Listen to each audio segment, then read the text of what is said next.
The man in the middle of the photograph spoke 678,666 words in our Holyrood Parliament. They were part of 853 speeches over a 20-year career, an extraordinary record of service for Scotland in the cause of independence.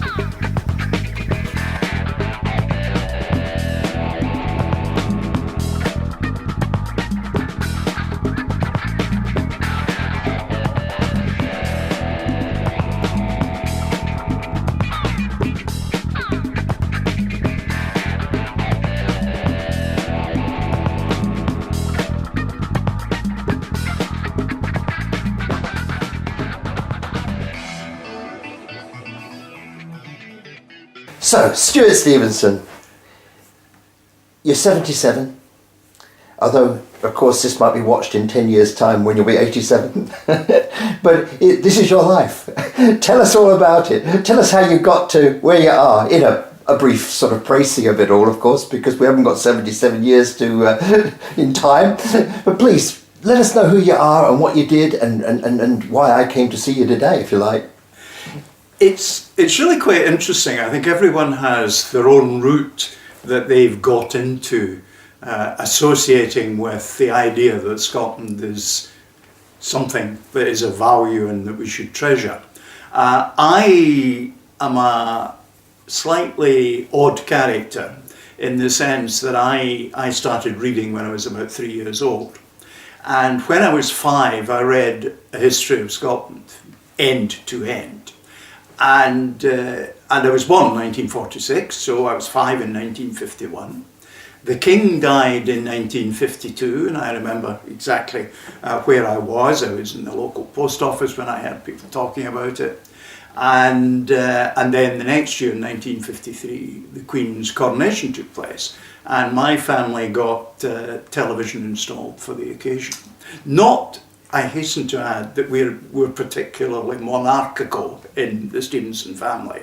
Rather far from it. No, but it was a very, very special event, wasn't it? And television was only just about there, wasn't it, at that time? It was a 9-inch screen, let's put it that way. So what one could see. I do recall that I was sent out to the garden because I was distracting the people who'd come in to watch the television, I think. But the thing that kind of started to get me taking steps was this business of calling her ER2. Linlithgow Palace, birthplace of Mary Queen of Scots in 1542. Mary was mother of King James VI of Scotland, who later ascended the English throne and became King James I. James gave us a translation of the Holy Bible and a prayer book. He was regarded as the wisest fool in Christendom. He considered himself God's representative on earth. With his large head and ginger hair, he was called the Scotch monkey. His ascension to the English throne brought about the union of crowns. However, these two crowns were to remain distinct and separate. Scotland became an afterthought, governed by James's minions. Years come and go, and when Queen Elizabeth ascended, her minions seem to have lost all notion that although she might have well been Queen Elizabeth II in England, but in Scotland there had been no Queen Elizabeth. To some it might seem insignificant, but many Scots were fed up of being Northern Britons. Many protested.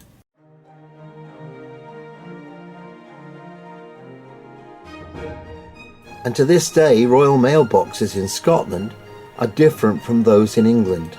But on the wall, along the brae that goes up the way to Linlithgow Palace, one can read the list of Scottish monarchs, from Mary Queen of Scots until, oh surprise, it's written Elizabeth II, 1926. We've had 2 King Charles before 2022. So Charles Philip Arthur George is Charles III in Scotland. All right. Which is really in the big scheme of things quite a trivial matter, one way or another. And I'm fairly certain it's just the people who were advising the new monarch just didn't think about it. I suppose they were London-centric and... Correct. So in a sense, that kind of got me going, if you like, the first steps. And of course in school, I went to the local school, Belbaxter in Cooper, one of the biggest schools in Scotland, about 2,200 pupils. Post-war boom, the school had grown dramatically. And the history department basically only taught Scots history, which was quite interesting. There were just little touches of history from England, a bit more about the United States, funnily enough. So, I can tell you that Abraham Lincoln was shot on the 14th of April 1865, but I could not tell you anything of similar detail about dates in English history. Although the Battle of Hastings, of course, you know about, and so on and so forth. Magna Carta, which of course doesn't apply in Scotland, interestingly enough. But these are things, but basically we got taught Scots history, and that gave you a sense of what Scotland was about. But also, it gave you a sense that it wasn't one place. It's quite a diverse place. My grandfather on my mother's side was a native Gaelic speaker, and my mother was born in Leith and spoke more Gaelic before she went to primary school than she spoke English. But when she went to school, she spoke Gaelic in school, she was beaten. Now, we did that to ourselves. That wasn't someone coming in and imposing that upon us. And by the time she completed school, she had no Gaelic left, which was really quite strange because she became a French and German teacher and learned that. My father, who was a lowlander, but was born and brought up in the Black Isle, he'd more Gaelic than she did. And neither of his parents were Gaelic speakers. So there was an accumulation of social and environmental things took me on the first steps. I got involved with politics en route because various people in my family were involved in politics as liberals. And liberals used to be, now of course, the most unionist of all the parties, but then basically a home rule party. And I sort of got into home rule without thinking too much about what that meant.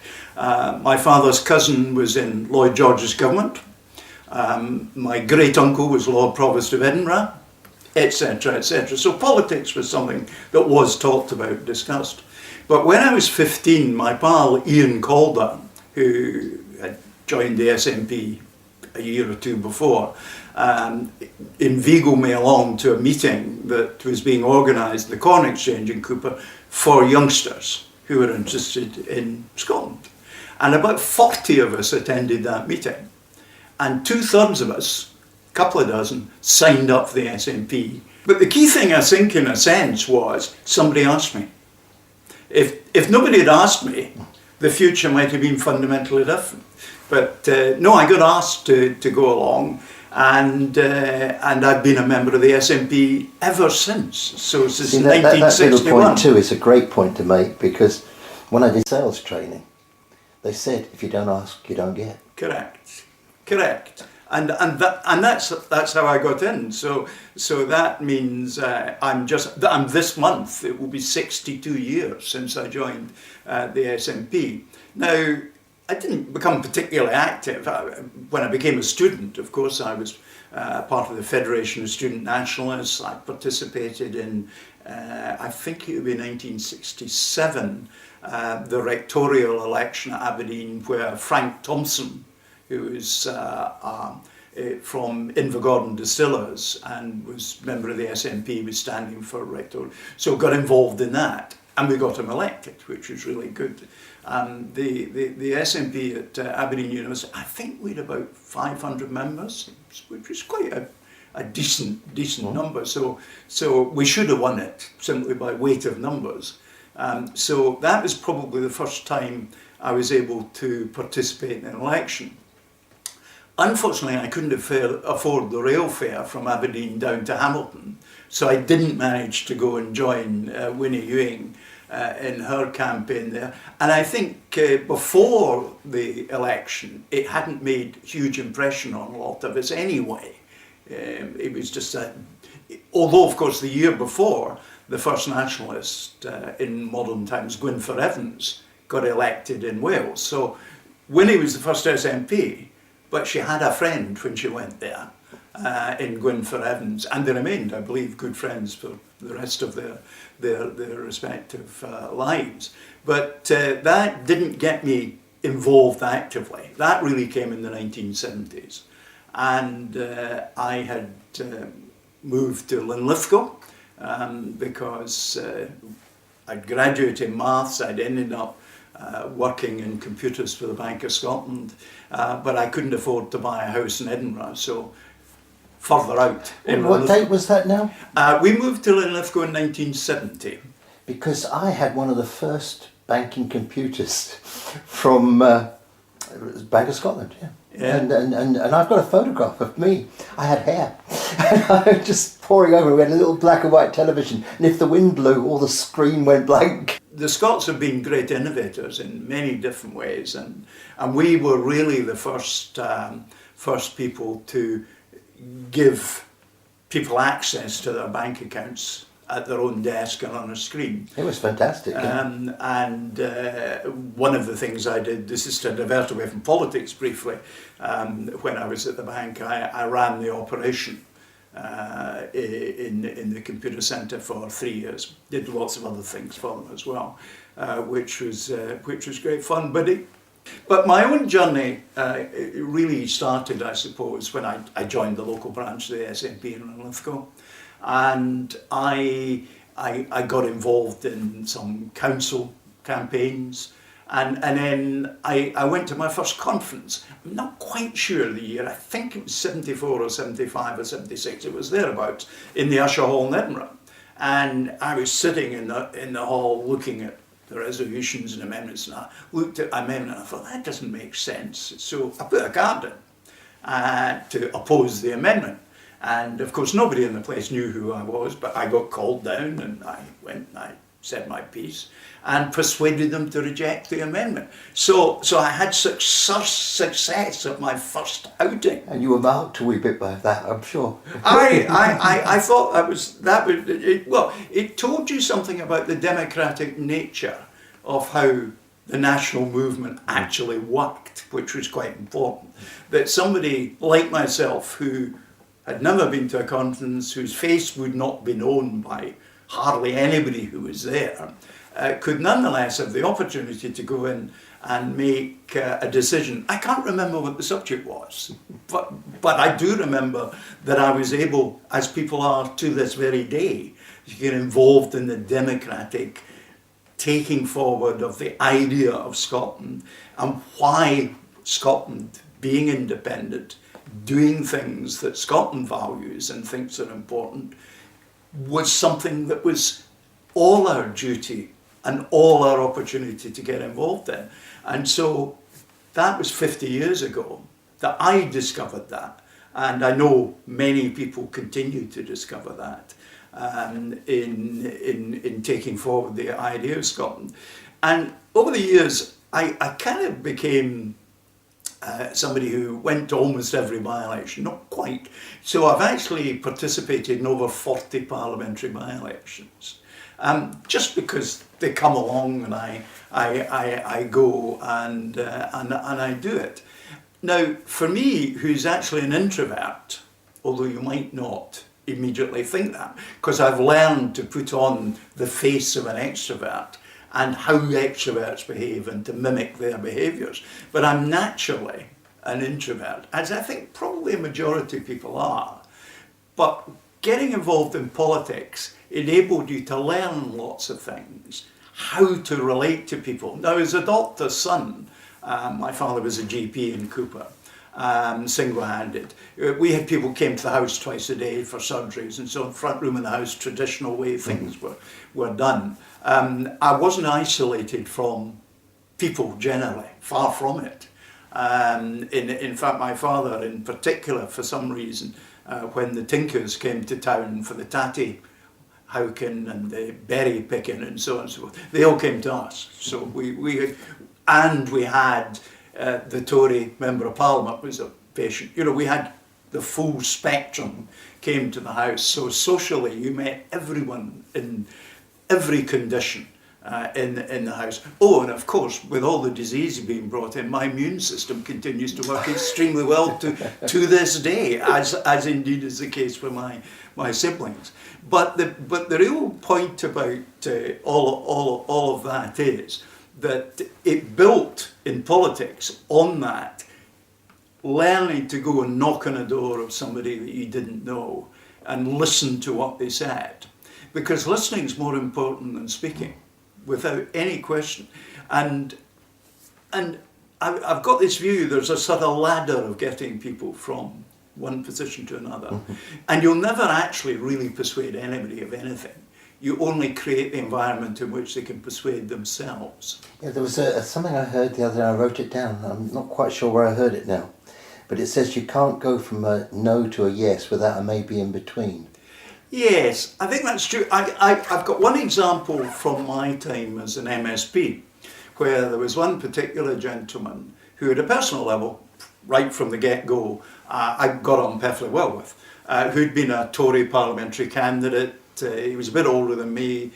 He now was simply the chairman of the Hall Committee in a very small rural community. That was it. You know, that was it. Although he was on the local Tory executive committee, so he was still engaged in his politics then.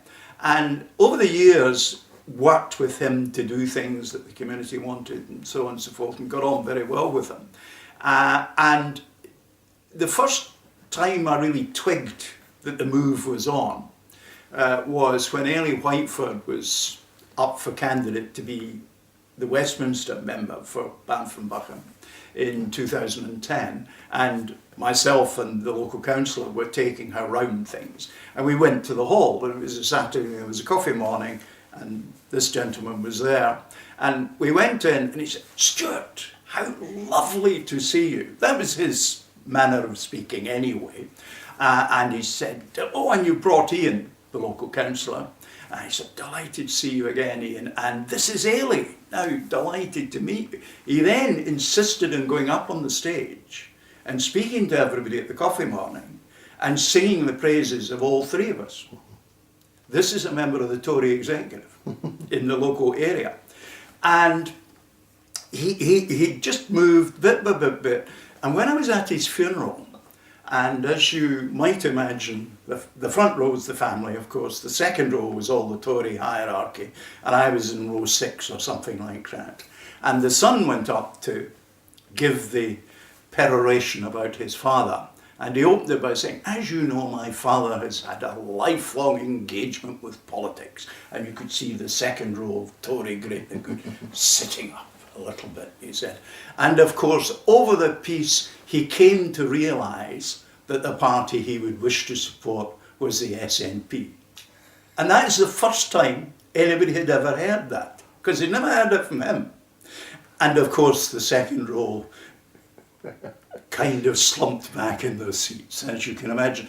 But it took 20 years to get him from there to there. Although I'd known in 2016, he and another member of the Conservative executive had actually publicly said they were voting for me. Oh, right. Because if you go and you listen, and I'll give you another example. There was one company, I made a point of trying to visit people whom we knew were not of our persuasion, particularly in business. Mm-hmm. And there was one company whose owners, every election gave a 4-figure sum to the Tory campaign. Every election. So we went to see them because there were things we thought it would be interesting to talk to them about. And we booked in for half an hour. We went in, sat in the boardroom, coffee, biscuits, very pleasant reception, and we were there for 2 hours. And they'd prepared, they had a list of things they wanted, and we had proper mannerly exchanges and so on and so forth. And we went away with a series of commitments of things we'd go and do for them. And as we were standing, and this often happens, things happen, as your hand is on the door handle to leave, they said, "Do you know, that is the first time we've ever had a politician come and listen to what we are interested in. Mm-hmm. And this is people who've been giving to the Tory party for decades Mm-hmm. significant sums of money. And do you know the interesting thing? They never gave them any more money.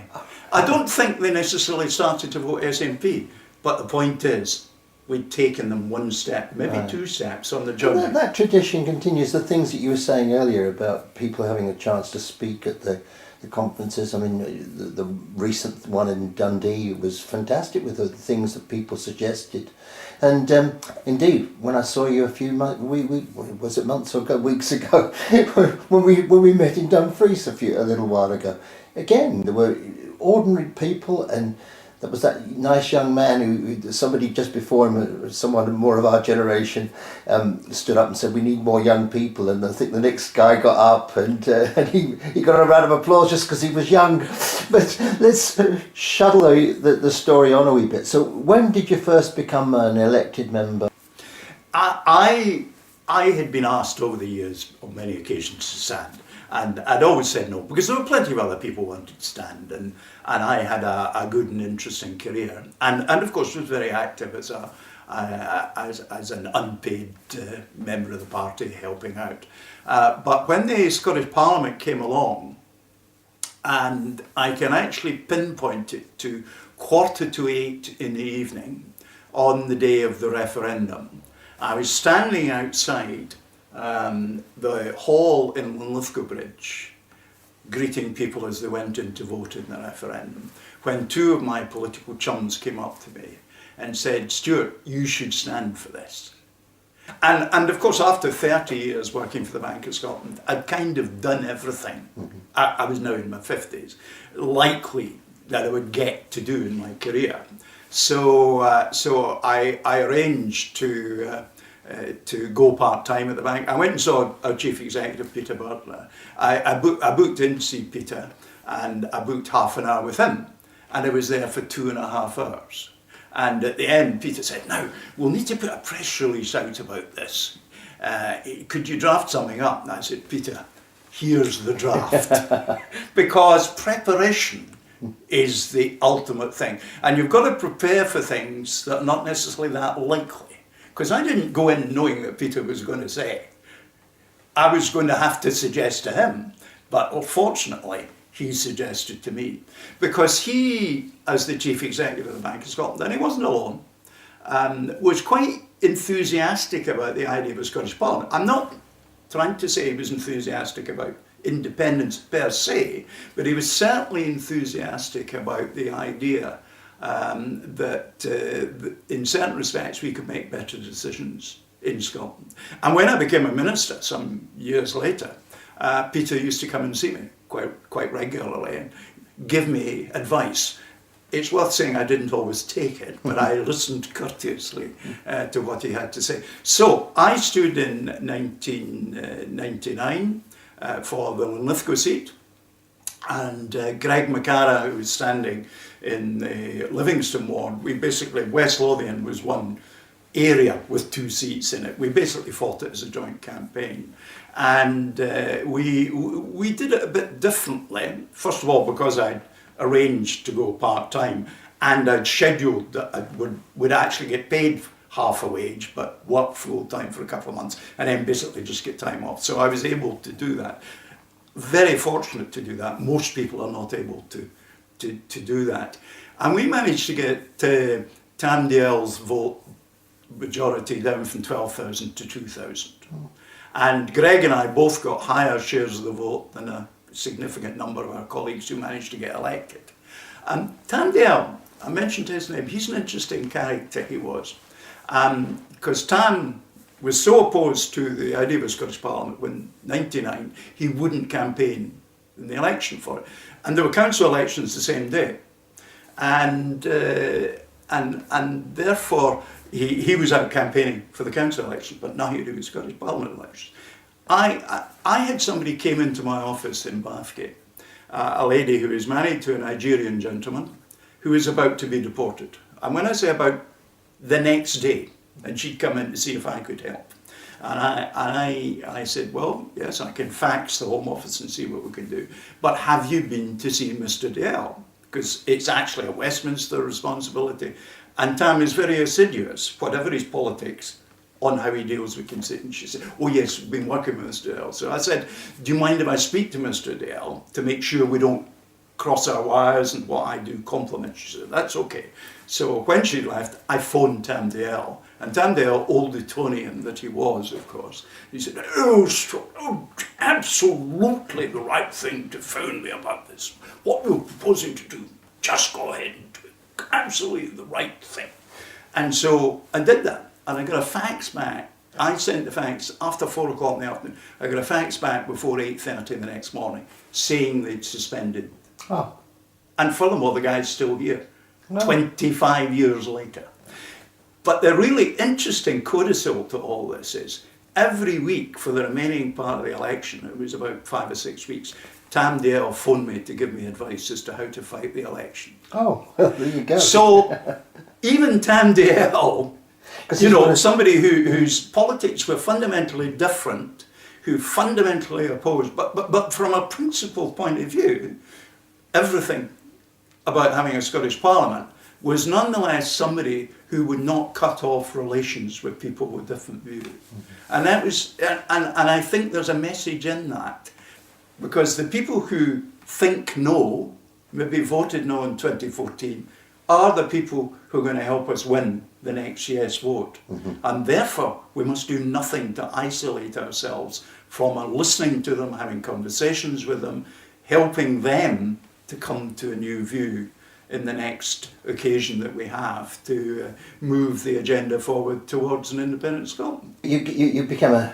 MSP, and then you moved into Alex Salmond's government?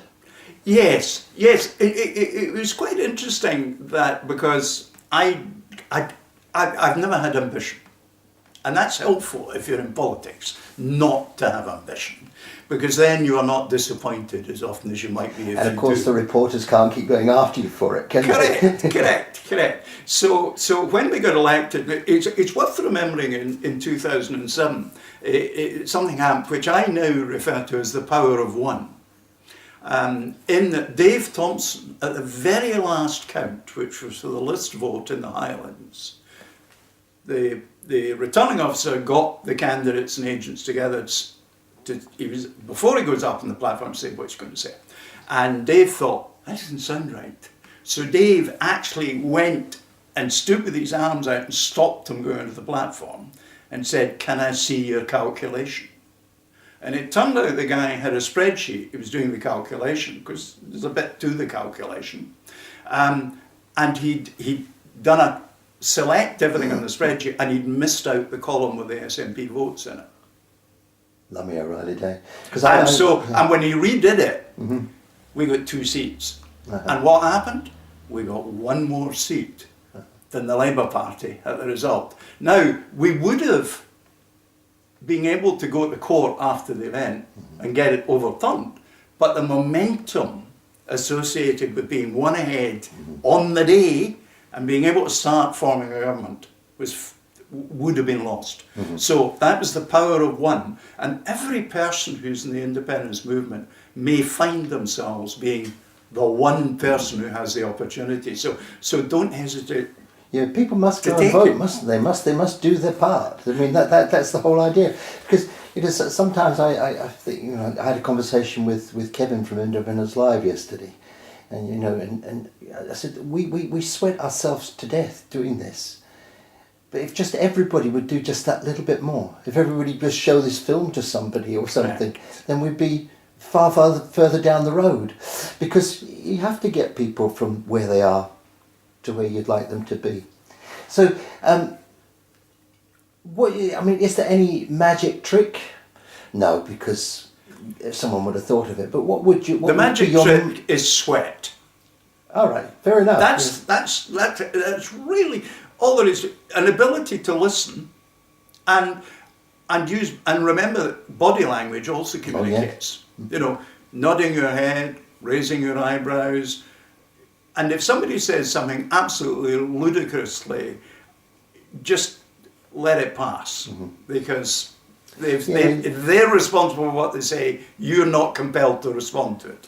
I think there's a book by a man called Og Mandino, and it's called The Greatest Salesman in the World.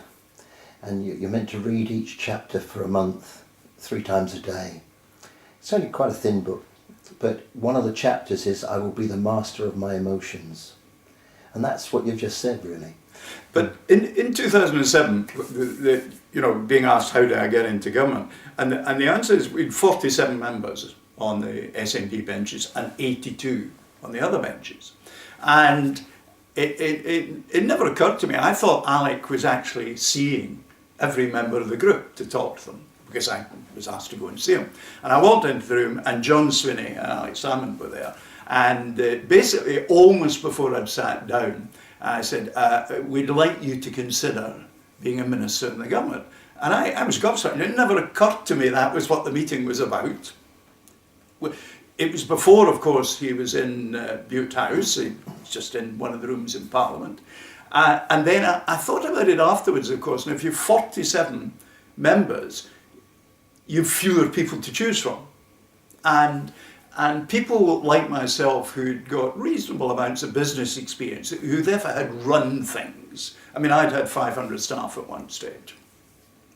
Were probably there quite early.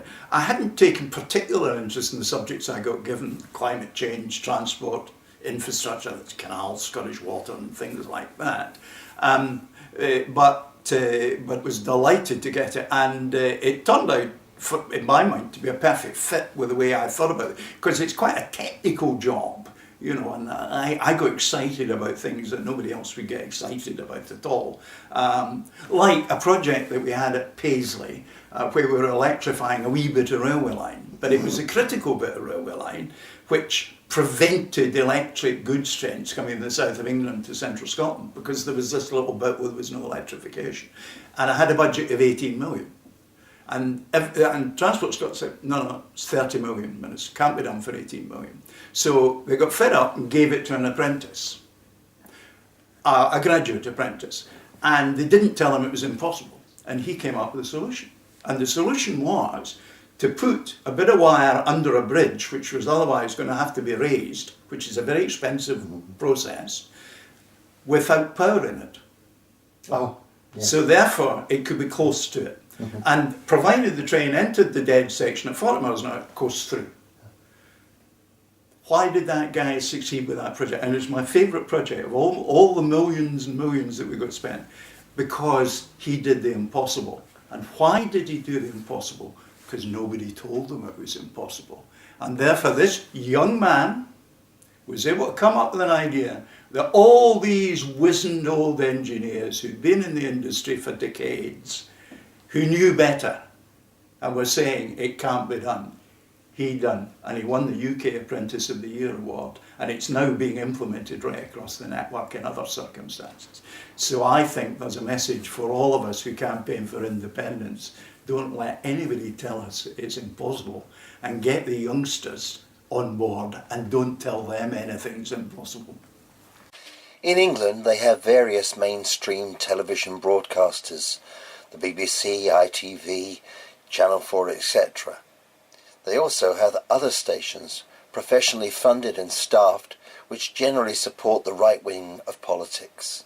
In Scotland, we have similar mainstream broadcasters, and Independence Live, Broadcasting Scotland, SPVR and Future Voices, doing the best we can with very limited resources to promote the cause of Scottish independence. Donations to help fund further programmes and films would be gratefully received. Visit any of the websites to make a contribution.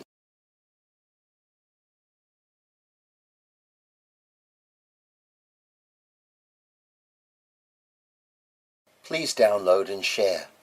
You are encouraged to download and share this film, providing there are no alterations, additions or editing.